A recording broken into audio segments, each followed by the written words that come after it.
Assalamualaikum warahmatullahi wabarakatuh. Perkenalkan, nama saya Hanian Mawati Tahir, NIM 13142303, kelas 3A, jurusan Manajemen Pendidikan, Fakultas Ilmu Pendidikan.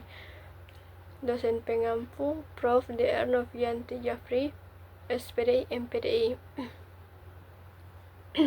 Di sini saya akan memaparkan materi tentang konektivitas, kerjasama, dan fasilitas kemaritiman.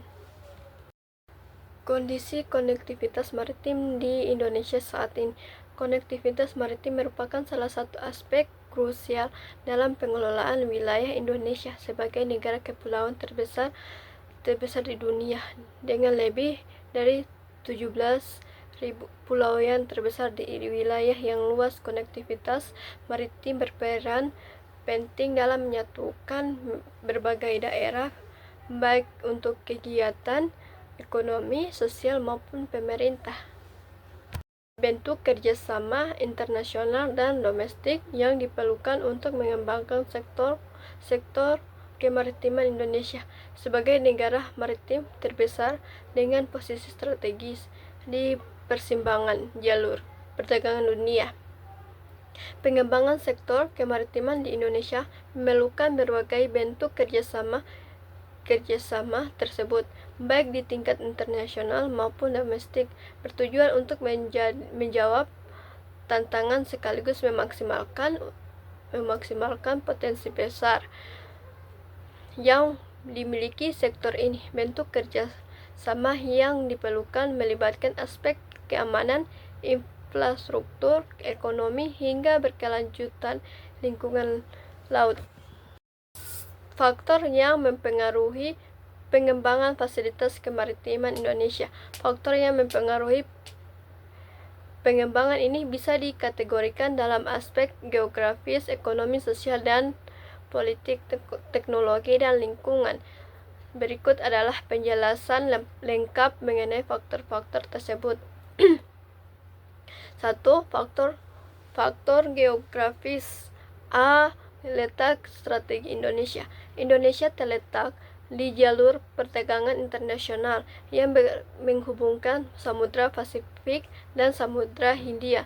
Selat Malaka, Selat Sunda, dan Selat Lombok merupakan jalur pelayaran penting yang digunakan oleh kapal-kapal dari berbagai negara. B. Kondisi topografi dan kedalaman laut. Tidak semua wilayah pesisir di Indonesia cocok untuk pembangunan fasilitas maritim. Kedalaman laut yang dangkal di berbagai lokasi seperti di Kalimantan dan Papua dapat menyulitkan akses kapal besar ke pelabuhan. Selain itu, adanya terumbu karang di beberapa wilayah pesisir dapat menjadi kendala pembangunan fisik pelabuhan. Nomor 2, faktor ekonomi, biaya pembangunan yang tinggi. Pengembangan fasilitas kemaritiman memerlukan biaya investasi yang sangat besar. Pembangunan pelabuhan modern, pengadaan peralatan bongkar muat, hingga infrastruktur pendukung seperti jalan akses dan gudang logistik membutuhkan alokasi dana yang signifikan di wilayah terpencil. Wilayah ini bahkan lebih tinggi karena sulit transportasi bahan, material, dan tenaga kerja. B. Tingkat permintaan dan aktivitas ekonomi. Pengembangan fasilitas maritim sangat bergantung pada potensi ekonomi di sekitarnya. Wilayah dengan aktivitas perdagangan dan perikanan yang tinggi, seperti pelabuhan Tanjung Priok di Jakarta, memiliki prioritas lebih tinggi dibandingkan daerah dengan aktivitas ekonomi yang rendah. Nomor 3, faktor teknologi. A. Ketersediaan teknologi modern. Penggunaan teknologi modern seperti otomatisasi di pelabuhan, sistem pelacakan, kontainer, dan kapal berteknologi tinggi menjadi faktor faktor penting dalam mengembangkan fasilitas kemaritiman. Beberapa pelabuhan utama di Indonesia seperti Tanjung Priok dan Tanjung Perak telah mulai adopsi teknologi ini untuk meningkatkan efisiensi, namun pelabuhan-pelabuhan kecil seringkali masih menggunakan metode tradisional yang menghambat produktivitas. B. Transfer teknologi. Kemampuan Indonesia untuk mengadopsi teknologi dari negara maju juga menjadi faktor penentu. Kerjasama internasional seperti dengan Jepang atau Korea Selatan memungkinkan transfer teknologi untuk membangun pelabuhan modern dan meningkatkan operasional kapal.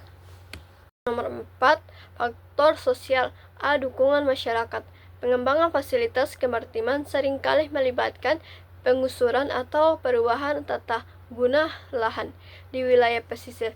Dukungan masyarakat lokal menjadi penting untuk memastikan proyek dapat berjalan lancar.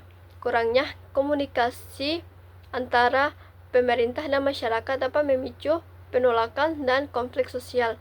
B. Tingkat kesadaran akan pentingnya maritim. Di beberapa wilayah, masyarakat pesisir masih kurang menyadari pentingnya pengembangan fasilitas kemaritiman. Edukasi dan partisipasi masyarakat dalam proses perencanaan dapat membantu menciptakan rasa kepemilikan bersama terhadap fasilitas tersebut. 5.